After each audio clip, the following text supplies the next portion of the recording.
नमस्कार। Political pitch पर आप सभी लोगों को स्वागत है।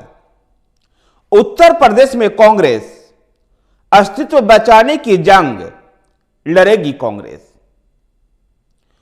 देश के सबसे पुराना राजनीतिक दल कांग्रेस 3 दशक पहले जो उत्तर प्रदेश से उसका जनाधार घिसका है उसको तलाशने में जुटी हुई है। कांग्रेस चुनाव दर चुनाव उसको सहेजने का प्रयास कर रही है, पर कांग्रेस पार्टी को कोई उपाय नहीं सूझ रहा है कि उस जनाधार को वापस पा सके। इसका बड़ा कारण है, पहले उत्तर प्रदेश में समाजवादी पार्टी के उभार और बहुजन समाज पार्टी के उभार ने कांग्रेस के जनाधार को खिसकाया है, तो भारतीय जनता पार्टी ने प्रदेश में राम मंदिर के मुद्दे पर बड़ी पैठ, बड़ी राजनीतिक ताकत हासिल कर ली है। नरेंद्र मोदी के युग में मोदी की लोकप्रियता और उत्तर प्रदेश में लोकप्रिय मुख्यमंत्री योगी आदित्यनाथ के चलते कांग्रेस अब अपने अस्तित्व बचाने के संकट से जूझ रही है। 2017 के विधानसभा चुनाव में कांग्रेस ने उत्तर प्रदेश में सपा के साथ गठबंधन कर एक प्रयोग किया था, और वो प्रयोग था 2 युवाओं की जोड़ी, अर्थात राहुल गांधी और अखिलेश यादव की जोड़ी, जो 2017 के चुनाव में कोई करिश्मा नहीं कर पाई। अब चुनावी अखाड़ा बदला है, पर कांग्रेस का दांव पुराना ही है। देखना है इस बार कांग्रेस समाजवादी पार्टी के साथ गठबंधन कर क्या कोई गुल खिला पाती है, या अपने अस्तित्व को इसी तरह से खत्म होने देखती रहेगी। 2019 में कांग्रेस अपनी परंपरागत सीट अमेठी को भी गंवा बैठी।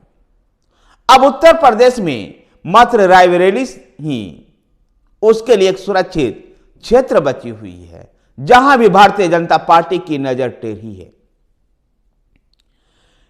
2024 के लोकसभा चुनाव से पहले भारतीय जनता पार्टी ने, कांग्रेस पार्टी ने, जहां अजय राय को प्रदेश का अध्यक्ष बनाया और अविनाश पांडे को प्रभारी बना करके स्वर्ण वोटों की तरफ देखना शुरू की, जो भारतीय जनता पार्टी ने उस बड़े वोट बैंक पर पहले ही कब्जा जमा करके बैठी हुई है। कांग्रेस की नजर मुस्लिम वोट बैंक पर भी है, तो समाजवादी पार्टी के साथ गठबंधन के बाद समाजवादी पार्टी की नजर पिछड़े वोटों पर भी है।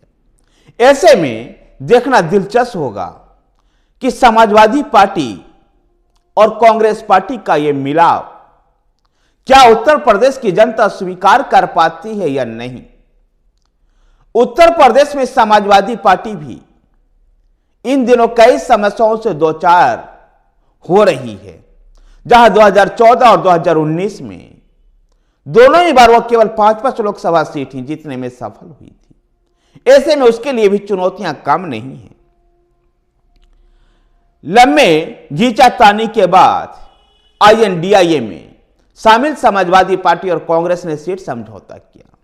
इस सीट समझौता के तहत 63 सीटों पर समाजवादी पार्टी चुनाव लड़ेगी और 17 सीटों पर कांग्रेस। देखना है कि उम्मीदवारों की कैसी बिसात कांग्रेस बिछाती है। क्या उम्मीदवारों का यह बिसात बिछाकर कांग्रेस 2019 और 2014 के परिणाम को बदल सकती है, और क्या अपने अस्तित्व को बचा पाती है या नहीं।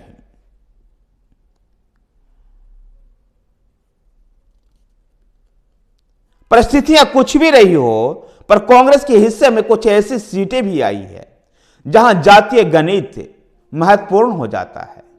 कांग्रेस के लिए भी चुनौती है कि वो कैसे ऐसे जातीय गणित को समीकरण को सेट कर पाती है। गिरता ग्राफ भी कांग्रेस को हौसले को गिराया है। 2014 के लोकसभा चुनाव में कांग्रेस का वोट प्रतिशत 7.53% था। तब कांग्रेस केवल 2 सीट रायबरेली और अमेठी जीत पाई थी, और वो भी इन दोनों सीटों से कांग्रेस के दिग्गज नेता श्रीमती सोनिया गांधी रायबरेली से और राहुल गांधी अमेठी से चुनाव जीत पाए थे।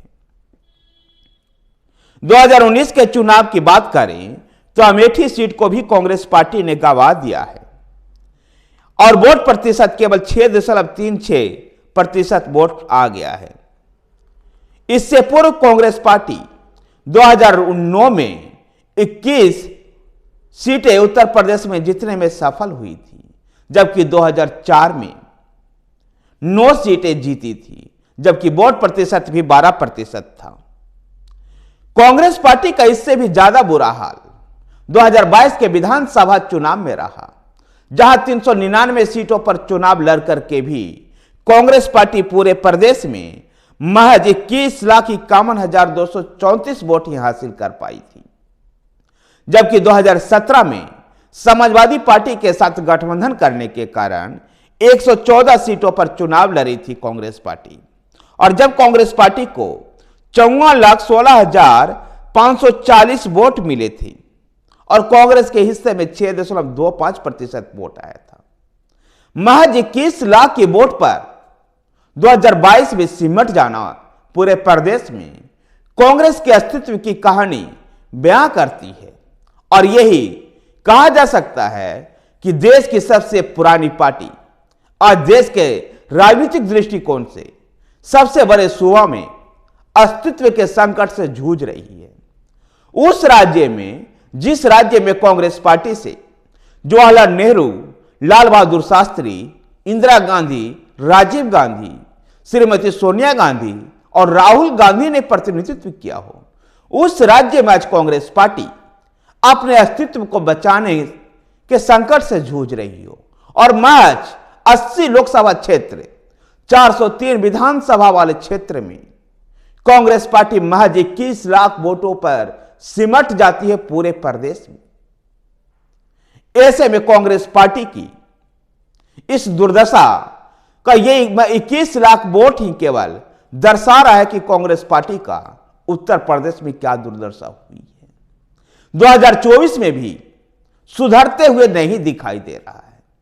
जहां एक तरफ मोदी और योगी की लोकप्रियता है, प्रधानमंत्री नरेंद्र मोदी की लोकप्रियता है, तो मुख्यमंत्री योगी आदित्यनाथ की लोकप्रियता है। सांस्कृतिक राष्ट्रवाद का मुद्दा है, लाभार्थी वर्ग का एक बड़ा वोट बैंक है, मजबूत संगठन है, माइक्रो मैनेजमेंट है, चुनाव प्रबंधन है भारतीय जनता पार्टी के पास। ऐसे में भारतीय जनता पार्टी कांग्रेस पार्टी को कोई भी ऐसा मौका नहीं देगी जिससे कांग्रेस पार्टी प्रदेश की राजनीति में अपने जनाधार को बचा पाए। कांग्रेस के लिए बेहद चुनौतीपूर्ण राज्य होगा उत्तर प्रदेश, और कहीं ऐसा ना हो कि 2024 में कांग्रेस पार्टी का उत्तर प्रदेश में खाता भी ना खुल पाए। धन्यवाद साथियों, वीडियो को लाइक कीजिए, शेयर कीजिए। हमारे साथ बने रहने के लिए हमारे चैनल पॉलिटिकल पिच को सब्सक्राइब कीजिए। धन्यवाद।